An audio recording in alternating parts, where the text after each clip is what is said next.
admin slot. 3 warga Sumsel masing-masing MSA, DAN, serta DR diringkus polisi dari Subdit Cyber di Treskrimsus Polda Sumsel di Kaledoni, Palembang saat mempromosikan 17 situs judi online melalui media sosial. Polisi menerangkan hal itu dilakukan tersangka sejak 1 tahun terakhir dengan 1 hari menyebar 10 unggahan situs judi online. Mereka memiliki tugas memposting situs judi online melalui video dan kolom komentar di media sosial Facebook. Tersangka mengaku pada polisi, pekerjaan itu dilakukan lantaran tergiur upah besar sampai 7 juta per bulan. Dari para tersangka, polisi menyita 6 unit handphone dan buku rekening milik tersangka. Kini polisi masih melakukan penyelidikan terkait aliran dana dari 17 situs judi online yang melibatkan 3 tersangka tersebut.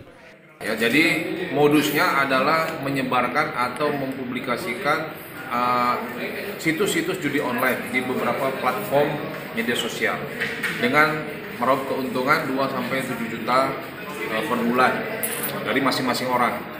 Ini masih kita dalami kaitannya dengan di atasnya, ya, yang menyuruh melakukan, kemudian yang menggaji atau membayarnya, kemudian termasuk servernya yang ada di luar negeri. Ini masih kita dalami. Para tersangka kini masih diperiksa dan ditahan di Polda Sumsel dan terancam hukuman 5 tahun penjara. Reski Oktora, Yudi Kiswanto, Kompas TV, Palembang, Sumatera Selatan.